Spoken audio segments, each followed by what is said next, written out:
The flames danced across the skyline of New York as Admiral Vextar watched from his command ship high above Earth. His 6 eyes studied the burning human cities through the viewing portal. Smoke rose from London, Tokyo, and Moscow. The primitive species had finally learned their place. "Admiral, the humans are requesting to speak with you," said his communications officer. The young Zephyrian's scales shimmered blue with excitement. This was his first conquest. Vextar's mandibles clicked in amusement. "Put them through. Let me hear their final words." The main screen flickered to life. President Chun appeared, his face dirty and tired. Behind him, sparks flew from damaged equipment in what looked like an underground bunker. The human leader's eyes were red from smoke or tears. "Admiral Vextar," President Chen said, his voice steady despite everything. "Earth surrenders. We cannot fight your empire any longer." Vextar felt satisfaction wash through his 4-chambered heart. The Zephyrian Empire had conquered another world. This made it 10,000 star systems under their control. But this victory felt special. Humans had been stubborn. They had fought for 3 long months. "Your surrender is accepted," Vextar replied. His voice echoed through the ship's bridge. "Your species will serve the Empire now. Your ships will be destroyed. Your soldiers will work in our factories. Your children will learn proper civilization." President Chun nodded slowly. "What about our people? Will you treat them fairly?" "They will be treated as all client species are treated," Vextar said. "They will work. They will obey. They will serve the greater glory of the Empire." The human leader closed his eyes for a moment. When he opened them again, something had changed. But Vextar could not tell what. "I understand," President Chun said. "We accept these terms." The communication ended. Around the bridge, Zephyrian officers celebrated. This had been easier than expected. Most species fought for years. Some fought for decades. The stubborn Corithians had fought for almost a century before accepting defeat. But humans? 3 months. Their technology was so primitive. Their ships used kinetic weapons, actual metal projectiles fired at targets. The Zephyrians had plasma cannons that could melt through any human armor. Their shields could stop any human weapon. "Sir," reported the tactical officer, "all human military bases have stopped fighting. Their remaining ships are powering down weapons. The conquest is complete." Vextar felt proud. Emperor Zixthel would be pleased. Another species had joined the Empire. Another world would provide resources and workers. "Begin landing operations," he ordered. "I want governors in every major human city within 1 week. Start with their capital cities. Down on Earth's surface, the last human soldiers put down their weapons." General Rodriguez watched his men lay their rifles on the ground. His heart was heavy, but his face remained calm. "Sir, what do we do now?" asked his aide, Lieutenant Park. Rodriguez looked at the young officer. "Now we wait. And we remember." "Remember what, sir?" "Remember that surrender is not the end of the story," Rodriguez said quietly. "It's just the beginning of a different story." Above them, Zephyrian dropships began their descent. The aliens had won this battle. They had won this war. But they did not understand humans very well. In the bunker beneath New Geneva, President Chun walked through the corridors. His advisors and cabinet members worked at their stations. Despite the surrender, everyone remained busy. "Mr. President," said his chief of staff, Maria Santos, "the Zephyrians want a complete list of all our military assets. They want locations of every base, every ship, every weapon." Chun nodded. "Give them what they ask for. Give them everything they want to know about." Santos looked confused. "Sir, give them everything they want to know about," Chun repeated. "But only what they ask about." Santos still looked confused, but she nodded. She had worked with President Chun for 10 years. She knew he had reasons for everything he said. In orbit around Earth, Admiral Vextar reviewed the reports. The human surrender had been complete. They had provided detailed information about their military. Their fleet consisted of 12,000 ships, all now destroyed or captured. Their army had 50 million soldiers, all now disarmed. Their technology is even more primitive than we thought, said his science officer. Look at these ship designs. They still use chemical rockets for propulsion. Their weapons are barely advanced beyond throwing rocks. Vextar studied the data. Humans had been spacefaring for only 300 years. The Zephyrian Empire had ruled space for 5,000 years. No wonder the conquest had been so easy. What about their colonies? He asked. 47 colony worlds, reported the intelligence officer. All small. Most have less than 1 million humans. Total human population across all worlds is about 25 billion. Very small compared to our empire. Vextar nodded. Humans were insignificant. The empire controlled over 800 species. Some species had populations in the trillions. Humans would be just another small client species. Sir, said the communications officer, Emperor Zixthil wants to speak with you. The main screen showed the Emperor's throne room. Emperor Zixthil sat on his crystal throne, his massive form impressive even through the transmission. His scales were deep purple, showing his ancient age and wisdom. Admiral Vextar, the Emperor said. Report on the human conquest. Complete victory, Your Majesty, Vextar replied. Humans have surrendered unconditionally. Their military is destroyed. Their leadership is compliant. The species is ready for integration into the empire. Excellent. How long did they resist? 3 months, Your Majesty. Shorter than any previous conquest. Emperor Zixthil's eyes glowed with satisfaction. Perfect.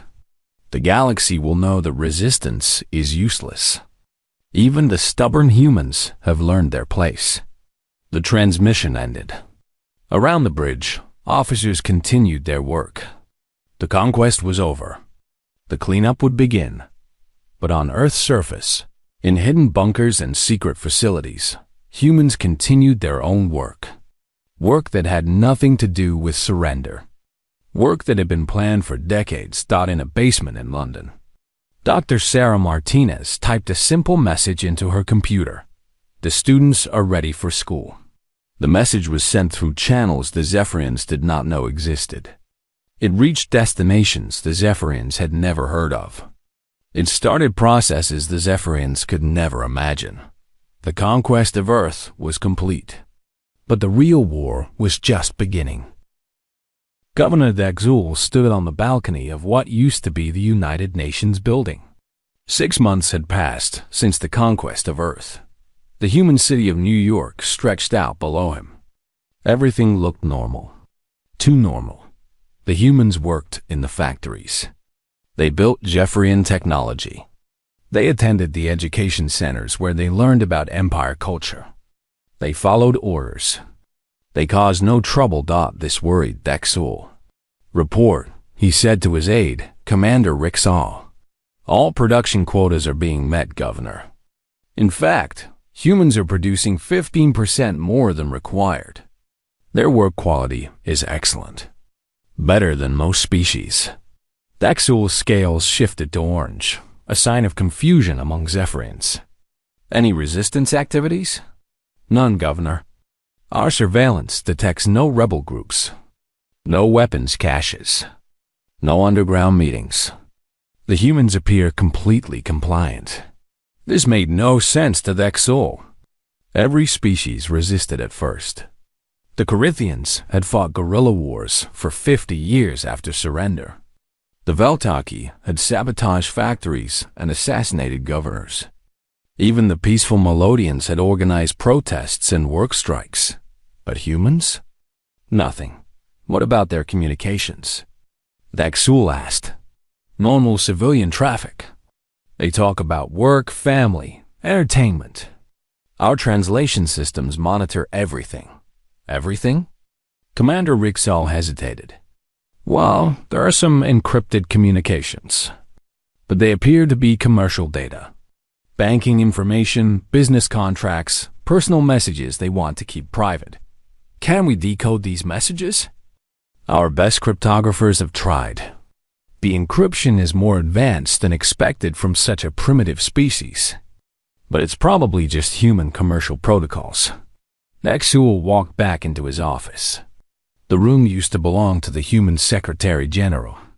Pictures of human children still hung on the walls.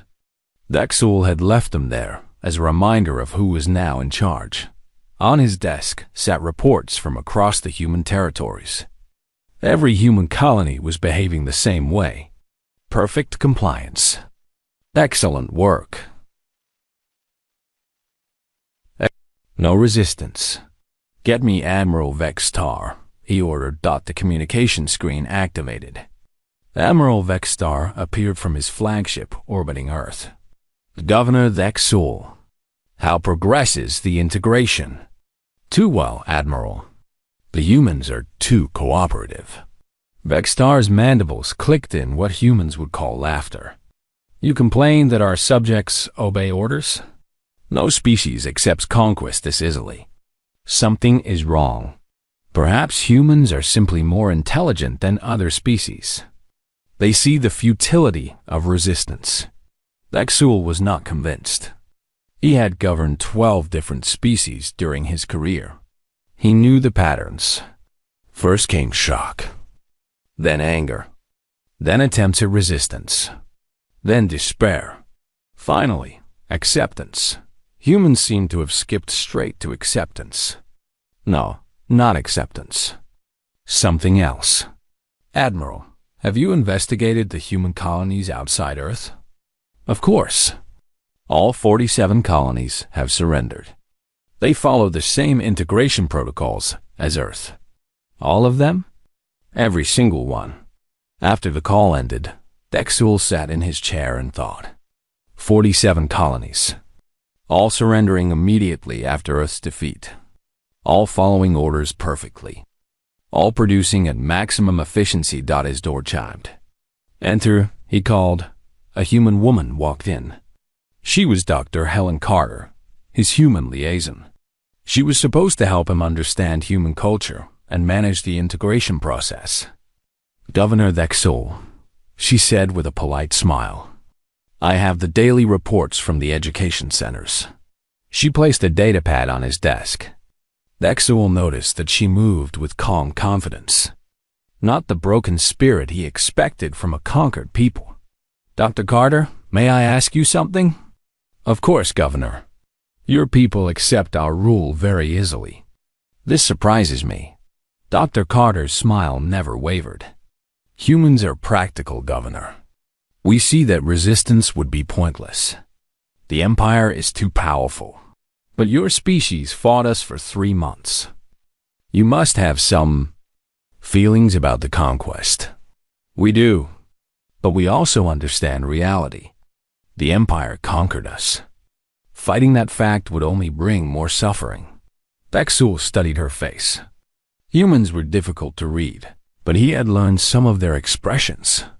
Dr. Carter showed no signs of the emotions he expected. Anger, fear, resentment. Instead, she seemed almost patient. Is there anything else, Governor? She asked. No, you may go. After she left, Vexul called up his intelligence files. He read reports from surveillance teams across Earth. Every report said the same thing. Humans were model citizens of the Empire, but something nagged at him. He pulled up communication intercepts. Thousands of messages between humans every day. Most were decoded and translated. They talked about ordinary things, but some messages remained encrypted. His staff said it was normal commercial traffic. But what if it wasn't? Vexul called his chief intelligence officer. Commander Zarkith, I want every encrypted human communication decoded. Sir, we have tried. The encryption is quite advanced. Try harder. Use our best code-breaking computers. I want to know what humans are hiding. Yes, Governor. That evening, Dexul walked through the streets of New York. Human civilians moved about their business. They nodded politely to his guards. Children played in parks. Couples held hands. Everything looked normal. But Dexul felt like he was missing something important. He stopped at a small cafe. The human owner, an elderly man, served him a drink that humans called coffee. Is business good? Dexul asked. Yes, Governor. Very good. People need their coffee. You seem happy for someone whose world was conquered. The old man shrugged. Life goes on. We adapt. We survive. Do you not miss your independence? Independence? The old man seemed to think about this. I suppose. But we still make our own choices about small things. What to eat. Who to love. What to dream about. Dexul found this answer strange. Most conquered species mourned their lost freedom constantly. Do you dream of rebellion? He asked. The old man smiled. I'm too old for fighting. I dream of my grandchildren having good lives. As Dexul walked back to his headquarters, he thought about that conversation. The old man had seemed genuinely content. But there had been something in his eyes when he mentioned grandchildren. Hope. Why would a conquered people still have hope? Back in his office, Dexul received a message from Commander Zarkith. Governor, we have made some progress on the encrypted communications. What have you found? The messages appear to be simple text, but we suspect they contain hidden meanings. Code words. References to things we don't understand. Such as, many messages mention the garden. We cannot find any actual garden. And they frequently reference planting season and harvest time. Dexul felt his scales shift to red, the color of alarm. Agricultural references? Yes, but Earth's food production is fully documented. There are no secret farms. Unless they're not talking about crops. Dexul stared out his window at the human city below. 47 million humans on Earth. Another 25 billion on the colonies. All perfectly obedient. All waiting for something. Double the surveillance, he ordered. And get me a direct line to Emperor Zixthul. I think we need to move to the next phase of integration faster than planned. Something was growing in the shadows. And Dexul feared that when it bloomed, the Empire would not like what it saw. The crystal throne chamber of Zephyros Prime was the largest room Dr. Sarah Martinez had ever seen. It could hold 10,000 beings, and today it was full. Representatives from 847 different species filled the galleries. All had come to witness the final integration of humanity into the Zephyrian Empire. Dr. Martinez stood alone on the ceremonial platform. At 73 years old, she looked small and fragile, surrounded by the massive architecture. Her gray hair was neatly arranged. Her simple black dress seemed plain compared to the colorful robes and exotic forms around her. Above her, Emperor Zixthul sat on his crystal throne. The emperor was enormous, even for a Zephyrian. His scales were deep purple with silver edges that showed his great age. His 6 eyes studied the elderly human woman below. Dr. Sarah Martinez. The emperor's voice boomed through the chamber. You represent the species known as humanity. I do, Your Majesty, she replied. Her voice was calm and clear. For 1 year, your species has served the Empire. Your compliance has been noted. Your productivity exceeds expectations. It is time for the final step. The Emperor gestured to a floating platform beside Dr. Martinez. On it sat a golden tablet covered in symbols from hundreds of languages. This was the Integration Treaty, the document that would make humanity permanent slaves of the Empire. This treaty will dissolve all human governments, the Emperor continued. Your military traditions will end forever. Your people will accept their place as workers in the empire. Your colonies will become imperial provinces. Your independence ends today. Dr. Martinez looked at the treaty. She had read it many times already. It was detailed and complete. Once signed, humanity would have no legal way to ever claim freedom again. The ceremony is being broadcast to every world in the empire, Emperor Zixtel said. 800 billion beings watch today. They will see that resistance to the empire is useless. They will see that even stubborn humanity has accepted the inevitable. In the galleries, alien representatives whispered among themselves. Many had fought the empire before surrendering. Some had resisted for decades. All had eventually signed similar treaties. Dr. Martinez walked slowly to the golden tablet. A ceremonial stylus waited beside it. All she had to do was make her mark. Human independence would end, but human lives would continue. She picked up the stylus.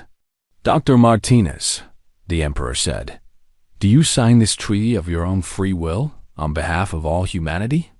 Dr. Martinez looked up at the massive alien ruler. Your Majesty, I'm afraid I cannot sign this treaty. The whispers in the gallery stopped. The chamber became silent. You refuse?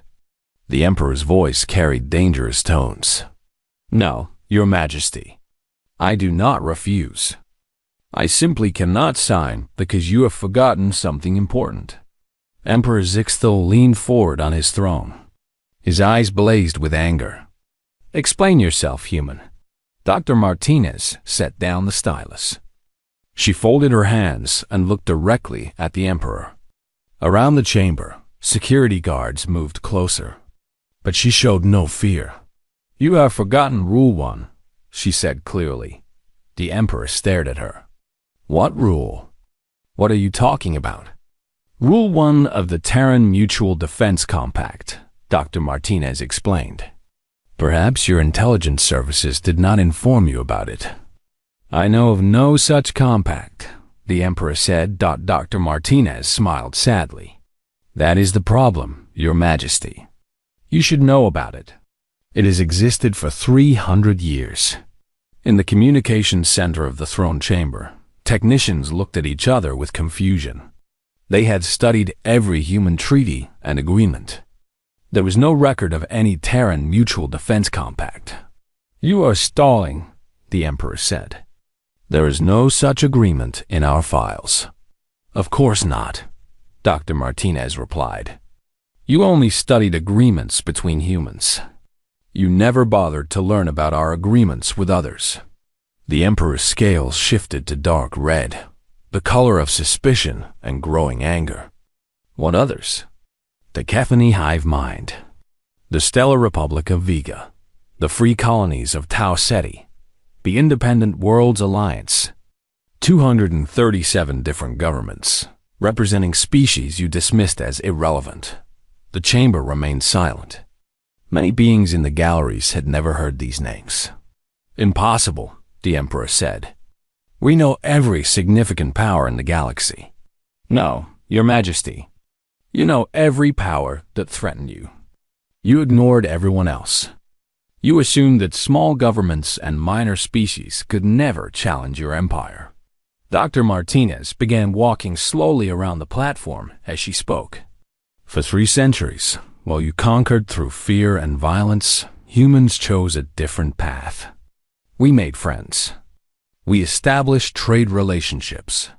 We helped smaller species defend themselves against pirates and raiders. Meaningless, the emperor said. A few minor species cannot threaten the empire. You're right, Dr. Martinez agreed. A few minor species could not threaten you. But we didn't make alliances with a few species. We made alliances with all the species you ignored. The emperor's chief intelligence advisor whispered urgently in his ear. The advisor's face showed confusion and growing alarm. The Terran Mutual Defense Compact, Dr. Martinez continued, was signed 237 years ago. Rule 1 is very simple. An attack on any member is considered an attack on all members. Even if such a compact exists, the Emperor said, it cannot include significant military forces. You're wrong about that too, Dr. Martinez said. You see, you made a crucial mistake. You counted human colonies and human ships, but you never counted our allies' colonies and ships. She gestured toward the great viewing screen that dominated one wall of the chamber. Perhaps you should check your outer sensor arrays. The Emperor nodded to his communications officer. The viewing screen activated, showing the space around Zephyros Prime. For a moment, it looked empty except for the regular traffic of Imperial ships. Then the sensor range expanded. Dots of light began appearing at the edge of the screen. Dozens of dots. Then hundreds. Then thousands. Those are warships, Dr. Martinez explained calmly. From 237 different governments. 40,000 human colonies you never knew existed. 200 allied species with their own fleets. They've been moving into position around every major imperial world for the past 6 months. The Emperor stared at the screen. His intelligence officer was speaking rapidly into his communicator, trying to contact other imperial worlds. This is impossible, the Emperor said. Our sensors would have detected such a massive movement. Your sensors did detect it, Dr. Martinez replied. But you dismissed it as normal civilian traffic. Merchant ships, trading vessels, exploration craft. You never imagined that a merchant convoy might actually be a disguised battle fleet.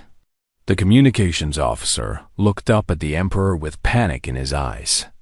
Your Majesty, we are receiving similar reports from Tyrax Prime, Corvus System, Nexus 7, and 43 other core worlds. Unknown fleets have appeared in all our major systems. Dr. Martinez looked directly at Emperor Zixthal. The occupation of Earth triggered Article 7 of the Compact. Total war footing. Every human world. Every allied species. We have been preparing for this moment for a full year. You planned this, the Emperor said, his voice filled with rage. Of course we planned this. Humans are good at planning, but we could not have done it alone. We needed friends. We needed allies. We needed species who believed in cooperation instead of conquest. The Emperor's massive form rose from his throne. You dare threaten the Empire. Dr. Martinez remained calm. I'm not threatening anyone, Your Majesty. I'm simply explaining why I cannot sign your treaty. According to Rule 1, humanity is currently under the protection of the largest military alliance in galactic history. Warning alarms began sounding throughout the chamber. The communications officer was receiving reports from across the Empire. Unknown fleets everywhere. All broadcasting the same message. Release human prisoners and withdraw from human space. Dr. Martinez looked up at the Emperor one last time. You can choose to negotiate, Your Majesty. Or you can choose to discover what happens when you attack someone who has friends. The Crystal Throne Chamber had never been so quiet. 800 billion beings across the galaxy watched and waited to see what the mighty Emperor would do. Outside, the stars themselves seemed to hold their breath. Emperor Zixthal's rage filled the crystal chamber like a storm. His massive claws gripped the arms of his throne so tightly that cracks appeared in the crystal. Explain, he demanded. Explain how a primitive species could deceive the greatest empire in galactic history. Dr. Martinez remained calm on the platform below. Around them, the alarm systems continued their urgent warnings. Reports flowed in from across the Empire. Unknown fleets at every major world. It began 300 years ago, she said, when humans first left Earth and met other species in space. The viewing screen changed to show star maps. Red dots marked Zephyrian territory. Blue dots showed human colonies. But there were many other colors scattered throughout the galaxy. Green, yellow, orange, purple. Your empire grew through conquest, Dr. Martinez continued. You found strong species and fought them. You found weak species and enslaved them. But there was a third group you ignored completely. What group? The Emperor snarled. Independent species. Small governments. Free colonies. Worlds that were not worth conquering because they had no great armies or vast resources. You dismissed them as irrelevant. The star map zoomed in to show clusters of small colonies between the major empires. Hundreds of tiny governments scattered throughout space. Humans met these species differently, Dr. Martinez explained. We didn't try to conquer them. We didn't ignore them. We talked to them. We traded with them. We became friends. Friendship is worthless, the Emperor said. Only power matters. You're wrong, Dr. Martinez replied. Friendship became power. The greatest power in the galaxy. She gestured to the screen. The small independent colonies began connecting with lines, trade routes, communication networks, mutual defense agreements. The Kethany hive mind were just insect farmers when we met them. They had 12 worlds and no weapons. Pirates raided them constantly. So we helped them build defenses. We shared our technology. We became their friends. More lines appeared on the map, connecting human space to a cluster of Kethany worlds. The Vegan Republic had advanced computers, but no ships. Raiders stole their technology and sold their people as slaves. So we built ships for them. We patrolled their space. We became their friends. More connections formed. The network grew larger. The free colonies of Tau Ceti were miners and traders. They had resources but no protection. So we provided security in exchange for materials. We became their friends. The Emperor watched the map with growing alarm. The network of connections was enormous. It spread throughout the galaxy like a spider's web. Each species we helped became our ally, Dr. Martinez continued. Each ally introduced us to their neighbors. Each neighbor had their own problems we could help solve. The network grew. This proves nothing, the Emperor said, but his voice was less certain now. A trading network is not a military threat. You're right again, Dr. Martinez agreed. A trading network is not threatening. That's why you ignored it for 3 centuries. The star map changed again. Now it showed ship movements over the past year. Thousands of vessels moving along the trade routes, all heading toward imperial space. Those merchant ships that entered your territory over the past year, Dr. Martinez said. The trading vessels, the exploration craft, the civilian transports. They weren't really civilian.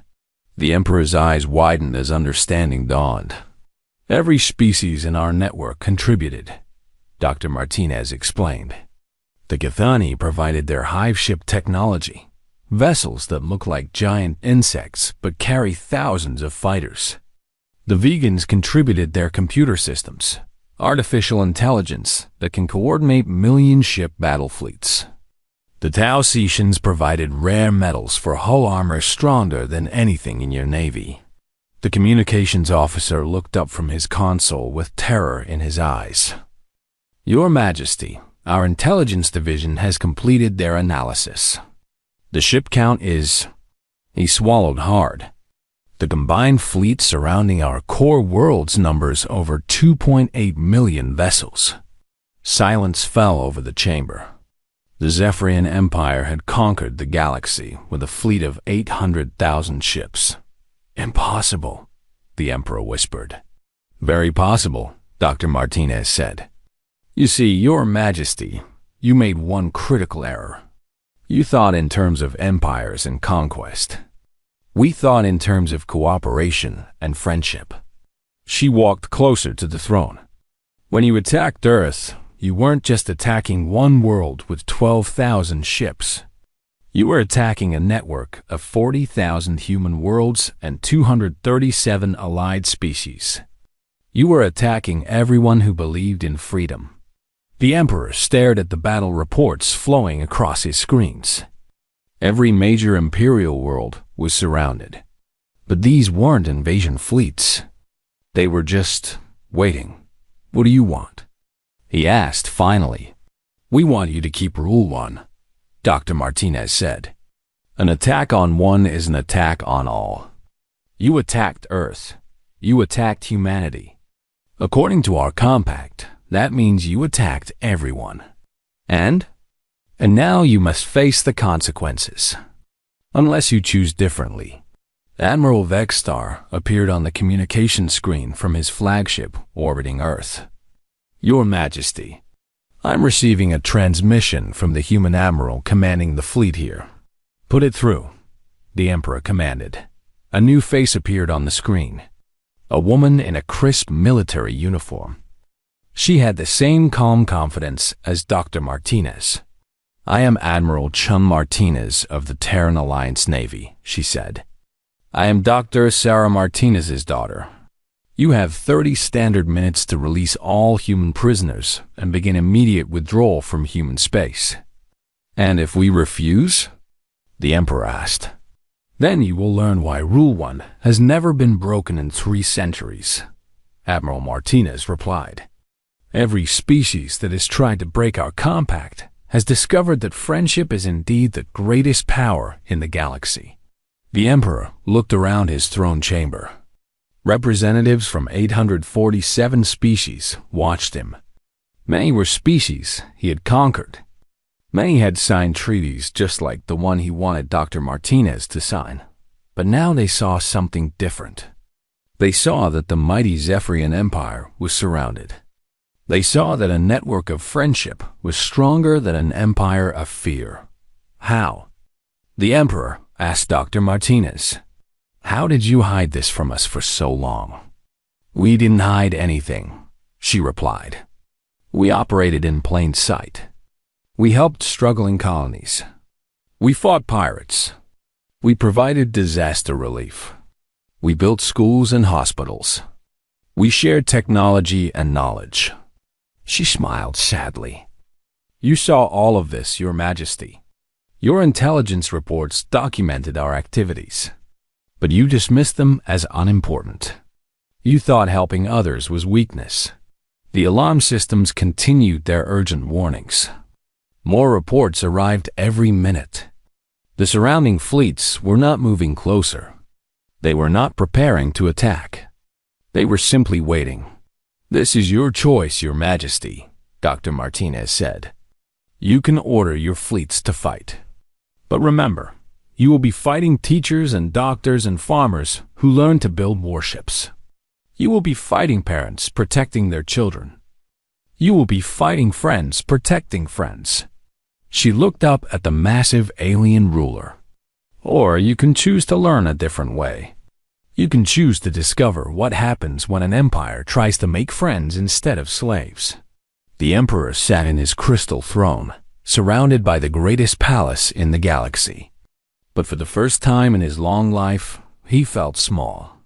Outside, 2.8 million ships waited patiently for his answer. And across the galaxy, millions of beings held their breath.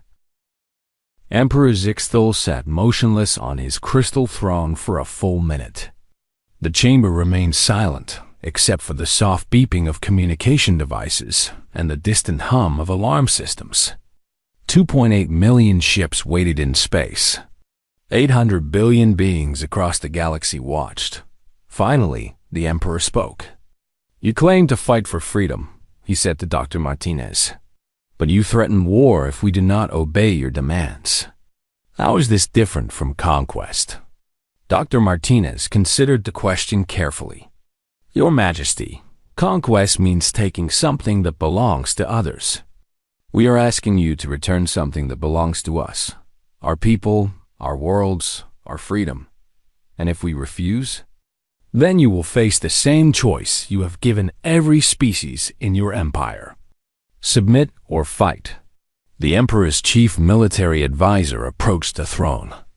"Your Majesty," he whispered urgently, "our fleet analysis is complete. Even if we mobilize every ship in the Empire, we would be outnumbered 3-1. And their ships, they're not what they appear to be." "Explain," the Emperor ordered. "The merchant vessels are actually modular warships. They can reconfigure in space to become battleships. The insect ships from the Kethany contain fighter swarms. The computer-controlled vessels can coordinate attacks across multiple star systems simultaneously." "Admiral Vextar's voice came through the communication. "System from orbit around Earth. Your Majesty, I must report something else. Our occupation forces on Earth have been politely asked to gather at designated areas." "Asked?" "The humans simply walked up to our soldiers and said, 'Please come with us.' They weren't threatening. They weren't armed. But somehow, our forces are now surrounded." Dr. Martinez smiled. "Governor Thexul was right to be suspicious. Humans are very good at planning. We spent a year learning your patrol patterns, your guard rotations, your weaknesses." The Emperor leaned forward. "And now?" "Now your soldiers are safe and comfortable in areas we prepared for them. They have food, water, entertainment, and medical care. They are treated as guests, not prisoners." "You could have killed them." "Yes," Dr. Martinez agreed. "But that would make us like you. We prefer to prove that strength can exist without cruelty." A new communication came through from Admiral Martinez. "Mother, time is running short. The Emperor has 15 minutes to respond." The Emperor looked at his military advisor. "What are our options?" "We can fight, Your Majesty, but we will lose. Our intelligence estimates suggest the conflict would last approximately 6 months and result in the complete destruction of our fleet. And if we surrender?" "Unknown, Your Majesty. No one has ever forced the Empire to surrender before." Emperor Zixthal studied Dr. Martinez. "What are your terms?" "Simple," she replied. "Immediate withdrawal from all human space. Return of all human prisoners. Recognition of human independence and the sovereignty of all compact member species. That would mean giving up 47 star systems. Systems that never belonged to you in the first place." The Emperor was quiet for another long moment. Around the chamber, representatives from hundreds of species watched the most powerful being in the galaxy struggle with a decision no emperor had ever faced. "And after we withdraw?" he asked finally. "That depends on you, Your Majesty." "Explain." Dr. Martinez walked closer to the throne. "Your empire has ruled through fear for 5,000 years. You have conquered 847 species. Many of them are represented in this chamber today." She looked around at the alien representatives in the galleries. "But fear is not the only way to build a civilization. There is another way. You speak of friendship again. I speak of partnership, cooperation, building something together instead of taking things apart." The Emperor's scale shifted through several colors: red anger, orange confusion, and finally blue curiosity. "You would negotiate with the Empire?" "We would negotiate with anyone willing to honor agreements and respect freedom, even former enemies." A communication came in from across the Empire. "Your Majesty, the fleets surrounding our worlds are broadcasting something. It's not a surrender demand. It's a trade proposal." Dr. Martinez nodded. "While you decide our political future, Your Majesty, perhaps you should know about our economic future. The Compact controls resources from 40,000 worlds.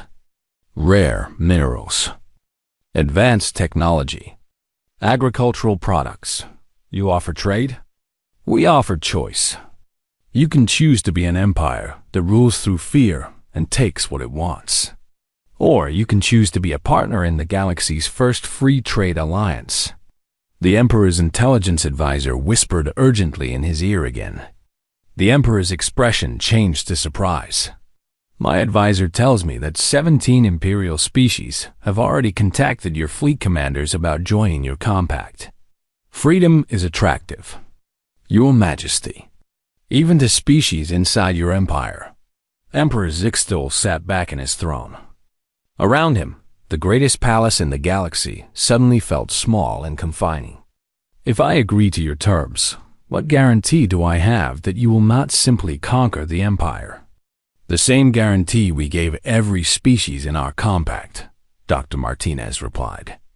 Rule 1 works both ways.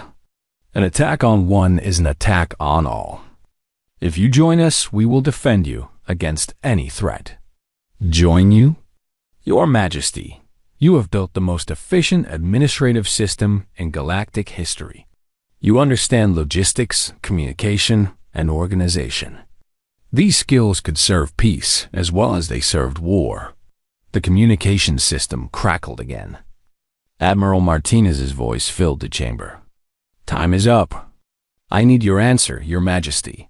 Emperor Zixtil looked at Dr. Martinez one final time. You truly believe this alliance of yours can work? It has worked for 300 years, Your Majesty. Today, it includes representatives from 40,000 human worlds and 237 species. Tomorrow, it could include 40,847 worlds and 1,084 species, including the Zephyrian Empire, including anyone who chooses cooperation over conquest. The Emperor stood from his crystal throne. His massive form dominated the chamber, but somehow he no longer seemed threatening. Admiral Martinez, he said to the communication system, the Empire accepts your terms. We will begin immediate withdrawal from human space. Cheers erupted from sections of the gallery. Representatives from conquered species celebrated openly. Others sat in stunned silence. There is one more thing, the Emperor said. The Empire formally requests information about joining your Terran Mutual Defense Compact. Dr. Martinez smiled broadly for the first time since entering the chamber. The compact welcomes all species who respect Rule 1, Your Majesty. We will send a delegation to discuss membership requirements. And the compact's other rules? Rule 2. An agreement with one is an agreement with all. Rule 3. Trade benefits everyone. Rule 4. Knowledge shared is knowledge multiplied. Rule 5. Today's enemies can become tomorrow's friends. The Emperor's scales shifted to gold, a color Dr. Martinez had never seen before. Later, she would learn it meant hope. Dr. Martinez, the Emperor said, would you be willing to serve as humanity's first ambassador to the Empire? It would be my honor, Your Majesty. As alarms fell silent across the galaxy, billions of beings began to imagine a different future. A future where strength came from friendship, where security came from cooperation, where the galaxy's greatest power was not fear, but hope. On Earth, in a small cafe in New York, an elderly man poured coffee for customers and smiled. His grandchildren would indeed have good lives. The garden humanity had planted 3 centuries ago was finally ready for harvest. And in the vast reaches of space, 2.8 million ships began the long journey home, carrying with them the message that Rule 1 had held once again. The age of conquest was ending. The age of cooperation had begun.